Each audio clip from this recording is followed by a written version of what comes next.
Guys, Jersey Crypto here. Videos haven't been real regular because I'm busy. It's the holidays and I serve restaurants.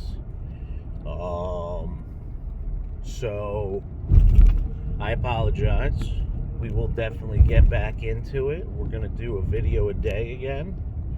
To be honest with you, other than what Siacoin's doing and Algorand behind the scenes, and rarible and Gitcoin, which I will do a video for each of them within the next week.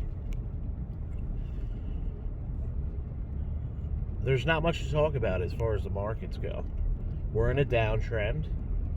It's probably going to be, there's going to be another dip. There was a little bit of a rally yesterday. There's going to be another dip, and we'll see how low it goes.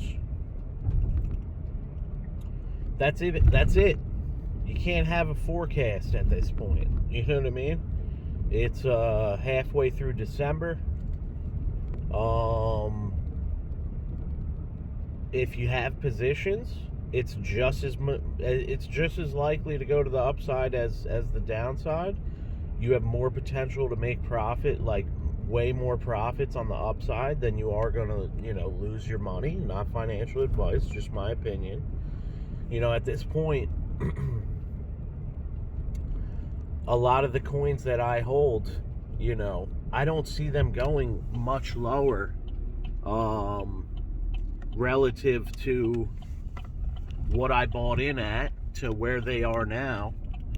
Even if they drop another 30%, I'm good. You know what I mean? So consider your own position where you're at. The only way to really benefit from what other people say is you got to relate it to where you are, where your positioning is, because no one's going to be super specific about their portfolio. Picking up some eggs from the local farm.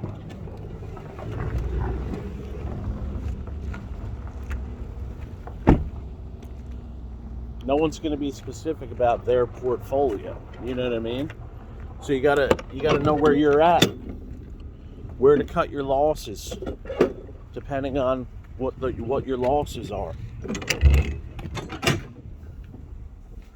Eggs, baby!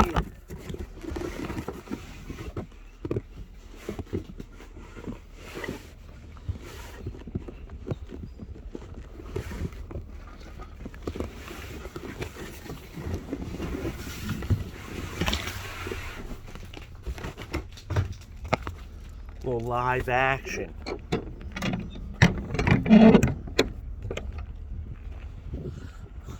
Siacoin's going big, like always. Let's give you a little. Oh yeah, that's all you get. Oh. Whoa!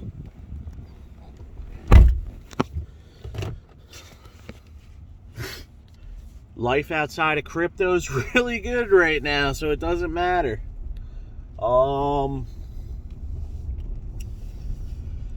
Siacoin's still going big.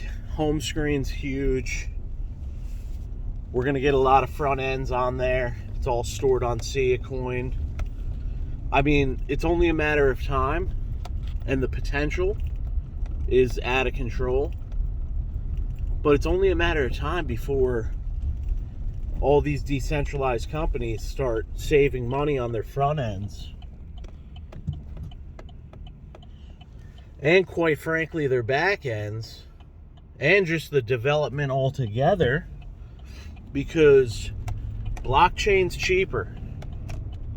Blockchain's cheaper. That's the whole point of it. It's cheaper, it's more secure. You don't have to pay for all that extra stuff for security, this and that. Only a matter of time before more and more of the internet starts to hop on and be stored on Siacoin. And once the amount of data gets to a certain point where they're packing in, more people have to provide space on the cloud, which could be you, it could be me. That's what's great about it. You know, that price appreciation is going to be ridiculous, and by use case is going to demand it. You know what I mean? Like, the amount of internet that could be is endless. It's like space. You know what I mean? They could keep creating more hard drives. You know what I'm saying? And hard drives are getting smaller and smaller. You know, it's not going to take up a ton of space. They could just keep creating hard drives. So, and people are always going to be buying them. You might as well make a little profit off of it. So Siacoin's going big. I've been messing around with Yieldly, with some of my Algorand. Just dipping, just dipping. I got about 1,300 algos in there on the prize pool. It's got like a little bit of a gambling sense to it, but you don't lose your money. And then I bought like just like $150 worth of Yieldly just to see what it does. I think it's around 16 cents right now. I'm earning about 100 a day from the stake, which I don't know exactly whether or not that's better than what I was earning in Algorand specifically, but the chances are, being that Yieldly's only at, did I say 16 cents? It's not 16 cents. It's 1.6 cents right now. You know, Yieldly, I'm going to look more into Yieldly. You know, it's not a huge amount that I got in there, so I'm just testing the waters. I know Algorand's blowing up, and they're getting more and more put on their protocol.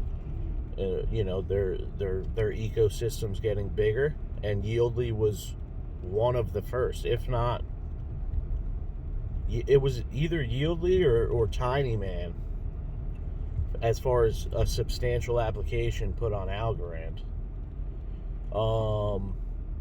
And I'm using both. So swapping is crazy easy on Tiny Man, and staking is crazy easy on Yieldly. And also, it looks cool. Yieldly's website looks cool, and that's not important, but it's a perk. I like the looks. Hedera hashgraph, they're going to end up doing more and more, probably like on the NFT side. I think they should push towards metaverse, because their algorithm just makes a lot of sense for metaverse application. So honestly, like, I'm considering Algorand as like my metaverse coin. It's much more than that. It's much, much more than that. But I think they got it covered, because at the end of the day, you guys got to realize all these other blockchains are exactly the same, other than what they require for their transactions.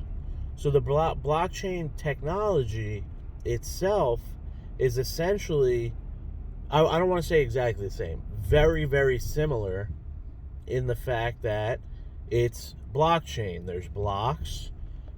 There's so many transactions to be made to complete a block, and they all share that characteristic. Now, Hedera hashgraph is more like a web. It's a graph, and there's multiple interactions all at once that kind of like meet up together, and it's more of a, like, it looks more like a communication, like it looks like a very social graph, where if you're going to have multiple interactions at once, all being secure and finalized at once, that's what allows them to have such a high TPS, and that's what's required on Metaverse. Security and speed. I mean, they came out with like 10,000 transactions a second. I think now they're at 100,000, and I want to say they want to be at 1 million transactions a second, like something crazy. Like, as far as like microtransactions, they have it. I think there might be one other chain, but you know, they have their governance. I like their structure. Google, naturally being directed by their own governance, are part of Hedera Hashgraph's governance. Google is going to invest into, and it's other companies too. It's like 50 companies or something like that. Google is going to invest in future technology because they have the means to do so. So as blockchain gets more and more readily adopted, people are going to start realizing that there's newer technologies than just blockchain. So because, you know, the consensus of Hedera and what it accomplishes essentially is, you know, has similar characteristics as far as use case to a blockchain, but it's not a blockchain.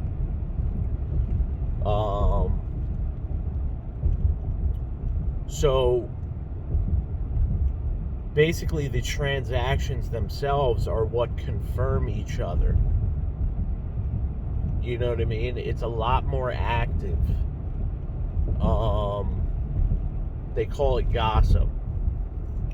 You know, when something greasy happens and one person says something to two people, and then two people say something to three people, and, you know, and then they start reconnecting and everything, that gets around real fast. You know, to simplify it. You know what I'm saying? So, the other thing is, I made a video on Rarible the other day. Rarible's integrated in the Ledger Live for NFTs. Who knows what comes out, which gets more people to store their crypto on a cold storage wallet, and then Ledger Live is what connects it to the actual markets, and you can send your crypto to the markets or whatever you want to do. Well, now you can also buy, trade, and sell NFTs directly off of Ledger Live through the Rarible application. So that's huge. I mean, Ledger it's the biggest company as far as I'm concerned. It's the biggest company for cold storage wallets. They've been around the longest. You know, they have a seamless app. They're cross-chain compatible. Like, you could pretty much store almost anything on there. You know, at least anything worthwhile. And for an article to come out that has Ledger, Coinbase, Rarible, Visa all in it, the same article, like, that's where the news is. The news is in the title. You don't have to go too far, too deep. You want to know what's going on, so you read the article. But when a headline says Visa, Coinbase, Rarible, Ledger, FTX, I think, was on there as well. They're working together. They have something going on that has to do with each other, and that's huge, especially for the smallest guy on there, which is Rarible. And he's being utilized by Ledger.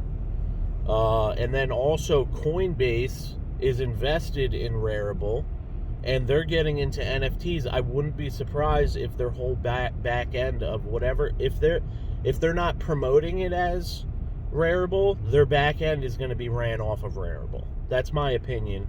That's what I think is going to happen at the very least. Being that they're invested in rarible is totally decentralized, they have no reason not to say it's being ran off of rarible. I'm sure it is going to say that. That's the point of governance and decentralization. And then, so we hit algo, we hit, Siacoin, we hit Siacoin with the home screen. All front ends of these applications are going to be ran off of Siacoin. It's super decentralized. You know, they can keep their entire ecosystem to themselves on top of Siacoin. So even if they're not totally decentralized, they'll have a decentralized front end, because that's what people are going to be looking for, just for security purposes of front end transactions. And they could be as centralized or decentralized on the back end as they want. You know, you can't criticize every little bit about everyone that's using your blockchain. But either way, obviously you want them to push towards being decentralized. Just is what it is. And in the beginning of investing in any of these protocols, they're not decentralized in the beginning. Their white paper should show a periodic change towards decentralization, because the bottom line is most of them are counting on early adopters in their currency to support them. It just is what it is. You're not losing coins, but a lot of that price fluctuation is them, getting their profits and paying their development in order to build the community and build the blockchain and put all the data on the blockchain, all the different layers that need to be, implicated onto the blockchain to make it function however they're marketing it.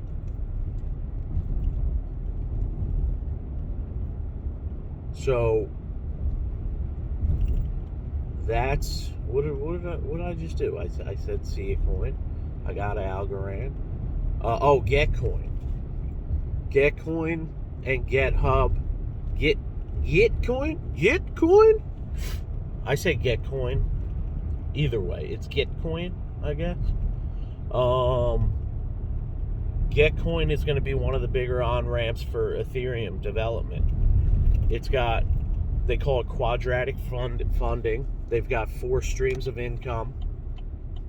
One being token, like people buying tokens and staking them into the different pools, the funding pools.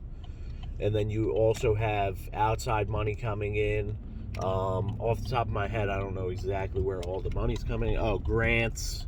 You got different grants and stuff. Either way, there's 4 streams of income supporting new development. Now, Gitcoin has been, and GitHub, in my eyes, are the same exact thing. I mean, you're on Gitcoin and you go earn money. You press the earn money, goes right to GitHub. And I mean, the name speaks for itself. Gitcoin, GitHub. It just is. They're the same. So, and if you don't know what GitHub is, then most likely you don't know about like development, where a lot of development starts. They're huge. Which that wasn't a shot. I'm just saying, like, get to know that kind of stuff so that you can relate these things to where, a lot of development starts. That's pretty much the beginning of all this. If you're going to start somewhere, where is the development coming in from? And then you learn the direction. You learn where everything's headed from the beginning. You see these projects on GitHub or Gitcoin, doesn't really matter. You see these projects on Gitcoin coming into the market, and then what new projects are coming in. You'll be an early adopter for the currency and see the most appreciation before it really officially hits the markets. I mean, don't you want to do that? I don't know. We moving this morning. It just is what it is. Either way, that'll be all for today.